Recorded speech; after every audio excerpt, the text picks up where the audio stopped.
Peace to you and yours wherever you may be. I love you. I genuinely for free. And I want to give a reaction or a review to Coming to America and more, Coming to America 2, and more of my reaction to the reactions that I see other people having to the movie. Now, I'm going to try to be as quick as possible with this. So for me, I think expectations were way too high because of the nostalgia of the first film. And, I think it's very hard to follow something that had such a huge impact on people. So I think folks are being way too critical of this, of the ones that are being critical. I have not really heard any, uh, you know, negative reviews that I felt like were uh, completely baseless, but I also haven't seen any that I felt like,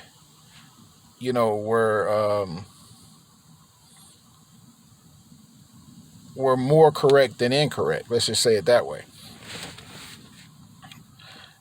My opinion of the movie is on the negative side that there was definitely some things that I found cringeworthy about it. I did not like the, you know, the caricature of Africans and Africa. I did not like uh, some of the images of, African women as being these docile or you know, just a complete lack of power and influence, as opposed to say, African American women or women from other places are. I did not like that. But what I found is that,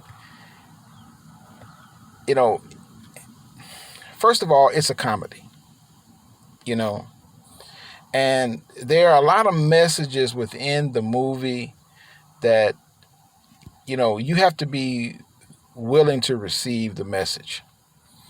So as much as I didn't like the image of, say, Vanessa Bell Calloway's character still being stuck in the earth,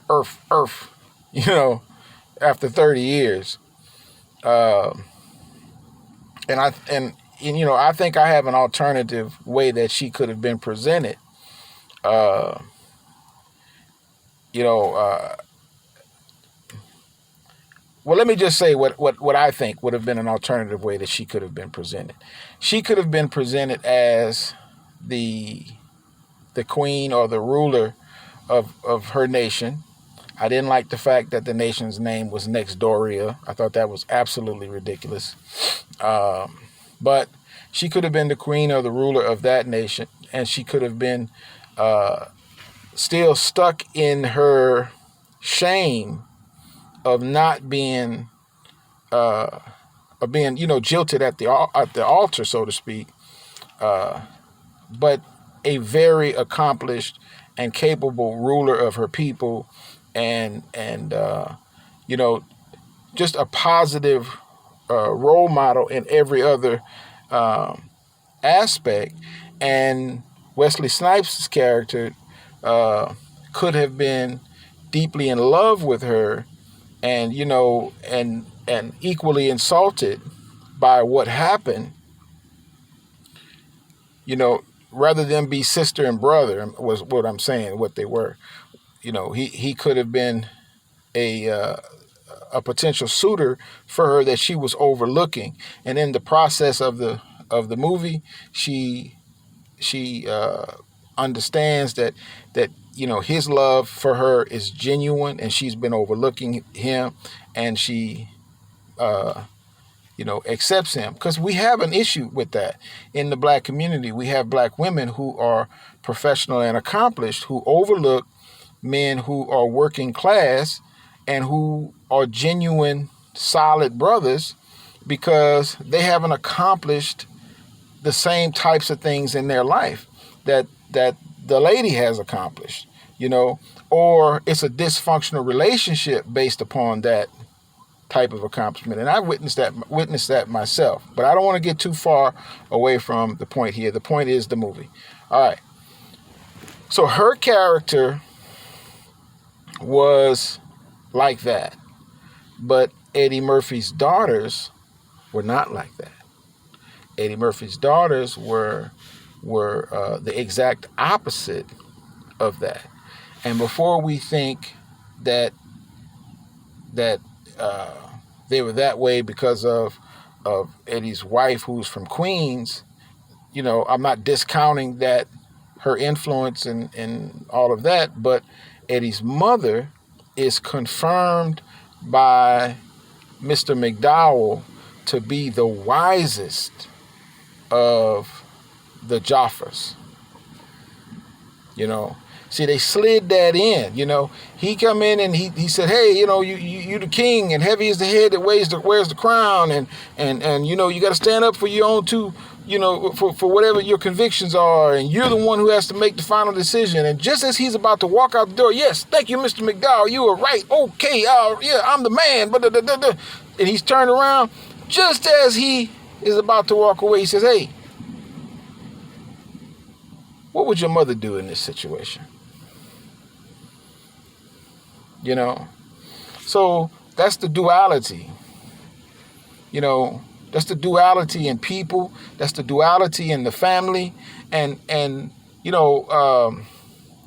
reason why I'm offended about making Africa seem backwards in this case is just because you don't understand the culture, and you being Western culture doesn't understand African culture. It doesn't mean that you do a better job of human rights and civil rights when it comes to women. Not even close.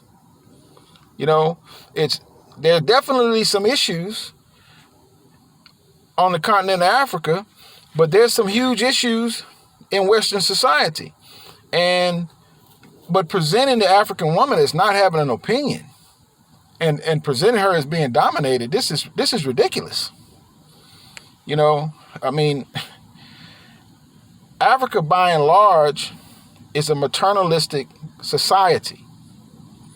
The kingship in West Africa, or the rulership, I should say, in West Africa, passes through the line of the mothers for the most part. It doesn't pass through the paternal line. It passes through the maternal line, and the mother is huge with, in Africa. Women have always been empowered in African culture, so there are some issues, there's some problems and whatnot, but all of it is not from the culture of African people. Some of it is also some of the Western culture that has come in and perverted African culture. So there's that part about it. Now, in terms of the jokes and whatnot, like I said, some of the stuff was cringeworthy in my opinion. I did not like the fact that Eddie Murphy's son's mother was portrayed basically as a loose woman. I don't think it had to go that far. But again, that wasn't the only dimension to her character. We're looking at, character development here, and the fact that it is a comedy. So in comedy, a lot of times you go from one extreme to another. You know what I mean? If it's too safe, you're going to say it was too safe. They didn't take enough risks. If you say they took the risk, you say, oh, they went too far, which, is basically what I'm saying. I feel like it was certain parts where they went too far, but it's, at the end of the day, it's a comedy. It wasn't intended to be ultimately disrespectful. I don't like all the weaves and all that kind of stuff, but you know what? You go to Africa, or you look at African, videos that are done in Africa, YouTube presenters and whatnot, they're genuine. You see a whole bunch of weaves, but hey, we got to get away from that. But when we get towards the end of the movie and how they brought everything together in the end of the movie, to me, that made up for anything that I had a problem with in the front part of it. Because I left the movie with the same type of feel-good vibe that I did with the first movie. And so I feel like the dignity of African women was intact. I feel like the dignity of African men was intact. You had extreme caricatures on one side amongst the African men, and then you had, a more well-rounded, personalities and reflected in other men there. So